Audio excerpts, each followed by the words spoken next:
ভারতে যথাযথ মর্যাদায় পালিত হয়েছে ৫২তম মহান বিজয় দিবস। শনিবার রাজধানী নয়াদিল্লির বাংলাদেশ দূতাবাস, ত্রিপুরা ও আসামের উপদূতাবাসে নানা আয়োজনে পালিত হয় এই জাতীয় দিবসটি। সকালে পশ্চিমবঙ্গে বাংলাদেশ উপ হাইকমিশনে পতাকা উত্তোলনের মধ্য দিয়ে শুরু হয় দিনের কার্যক্রম।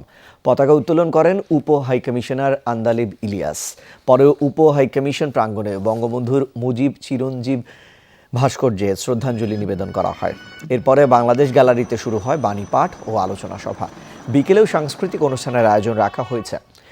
পাশাপাশি কলকাতায় ২ দিন ব্যাপী আনুষ্ঠানিকতার মধ্য দিয়ে মহান বিজয় দিবস উদযাপন করেছে ভারতীয় সেনাবাহিনীর পূর্বাঞ্চলীয় শাখা। সকাল থেকে ফোর্ট উইলিয়ামে ছিল নানা অনুষ্ঠান। এতে বিশেষ অতিথি হিসেবে অংশ নেন মুক্তিযোদ্ধা, সশস্ত্র বাহিনীর সদস্য সহ ৭১ জনের প্রতিনিধি দল।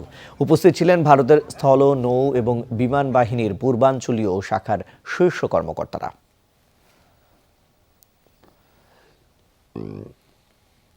স্বাধীনতা পাওয়ার পরও দেখেন বাংলাদেশকে ইন্ডিয়া থেকে আমাদেরকে সহযোগিতা করে, এইটা আমরা খুব সন্তুষ্ট। আমরা যতদিন থাকবো, আমাদের প্রজন্মের পর প্রজন্ম আমরা ভারতের সঙ্গে সুসম্পর্ক বজায় রেখেই চলবো। আমাদের যে রিলেশনটা আছে ভারত এবং বাংলাদেশের, খুব ভালো রিলেশন আমাদের মধ্যে আছে। অ্যাট দ্য সেম টাইম আমাদের দুই সশস্ত্র বাহিনীর মধ্যেও কিন্তু খুব ভালো রিলেশন আছে।